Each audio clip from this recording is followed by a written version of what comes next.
conservatives are almost to a person siding with the president. So I knew that Steve Bannon was in trouble, Elise, when I called him an incompetent boob around the Roy Moore thing and nobody attacked me on Twitter. I mean, this is not a guy with a big or active fan club. And my suggestion was that he was an incompetent political strategist. He does not belong. He is not worthy of being in a category with David Axelrod, Karl Rove, Dick Morris, or frankly, any of Donald Trump's other people that he dials up for political advice. He is a lesser political strategist than anyone who's ever had that title in the White House before.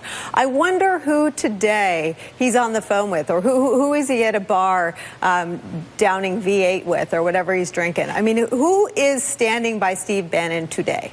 I think you've nailed the most important point.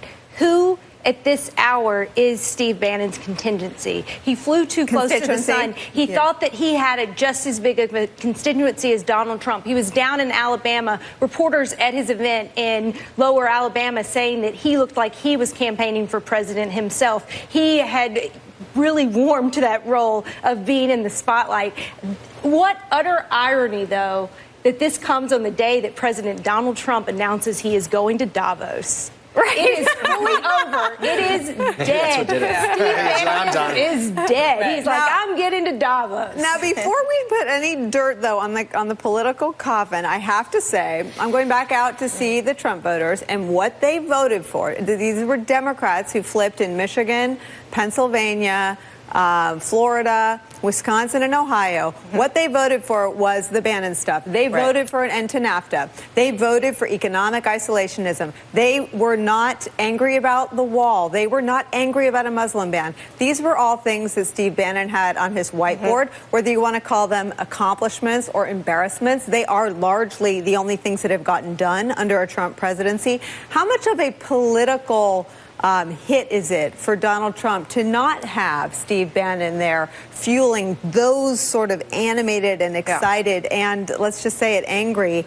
elements of the Trump base? I think eventually the rubber is going to hit the road. And to your point about him not being on the level of a David Axelrod, I think that's true. But the problem in the Trump White House is he's the only one that came in with ideas and with a plan of action. And so that's who they've defaulted on for many of the policies that they started out with in terms of the executive orders on immigration and the travel ban. And so I think that he was the brain trust because there wasn't another big political brain with an agenda and, you know, a plan for policy rollouts or any plan of action to move forward in the White House. And so it defaulted to Steve Bannon, and we see the result of that. I disagree with him on policy, but one of the things that I think he was correct about in the book is that the legal exposure to the Trump family is absolutely more than has been reported to date. I think Ivanka Trump is not mentioned in many of these stories that Jared Kushner's mentioned in, and her finances are intertwined on the Kushner side and on the Trump family side. And so I think that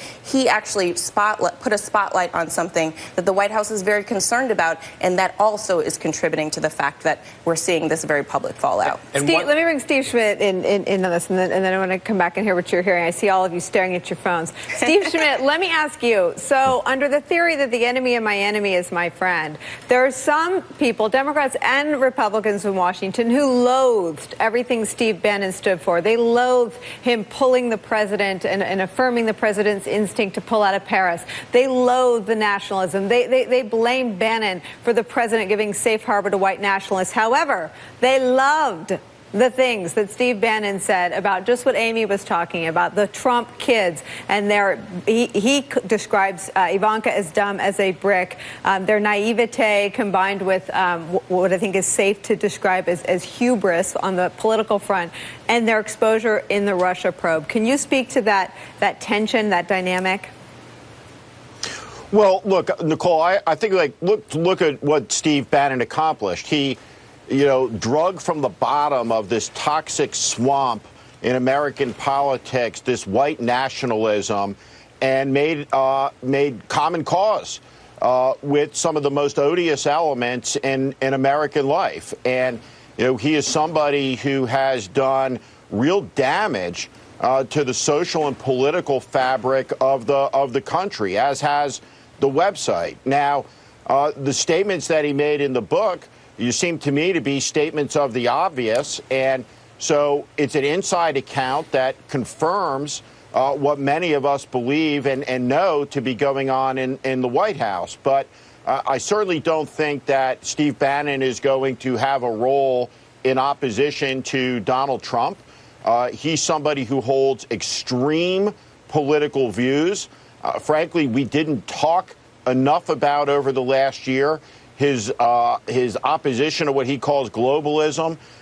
These are crackpot ideas that emanate out of him and have always been crackpot ideas. And, so this is someone who I think touched the third rail here, overcome by hubris like Icarus. He flew too close to the sun, and he did the one thing that you must not do around Donald Trump. He criticized the president's family, and made the point that Donald Trump was on his way to being a failed president. And for that, it seems there'll be no forgiveness for Steve Bannon. Steve, let me get to you on two low points of the Trump candidacy and presidency, by which Steve Bannon was about the only one by his side. One, the Access Hollywood tape. We learned from Steve Bannon's own interviews after that he kept a notebook of the people that were loyal to him that weekend. And he says that he crossed people like Chris Christie off of the loyalty list because they wouldn't go on the Sunday shows and defend Donald Trump after the Access Hollywood tape. The other, Charlottesville. Can you talk about the character of someone who stands by any politician who says the things that Donald Trump said on the Access Hollywood tape and who finds good people on both sides of a neo-Nazi rally? He was clearly unbothered by anything that Donald Trump said on the Access Hollywood tape. Most everyone in the country was appalled by it, and Steve Bannon wasn't. With regard to Charlottesville, really this extraordinary moment where in one of the most beautiful university towns in the United States of America, we have neo-Nazis marching by torchlight, talking about Jews will not replace us, delivering the Nazi salute, venerating the most evil regime in all of human history. And Steve Bannon's advice to the President of the United States is to go out and say, hey, there's good people on both sides. And one of Steve Bannon's enduring legacies is giving room for these extreme elements to surface, to feel empowered, and to feel legitimately part of the debate in American society around our politics. He mainstreamed nationalism, white nationalism, neo-Nazism as part of a coalition in support of the Trump candidacy. And it is an appalling and dubious and ignominious legacy that he will leave behind because of that. I need a one-word answer. Who is more responsible for killing the Republican Party that we once knew, Steve Bannon or Donald Trump? Well, they both are, Nicole, but it's also all the cowards in the Congress. Right? It's the cowards in the Congress who say behind the scenes that, hey, this is all wrong, but won't say it publicly. That's what killed the conservative movement, and I think will do great damage to the Republican Party. All right, nobody is going anywhere. When we come back, Bob Mueller is looking to interview Donald Trump.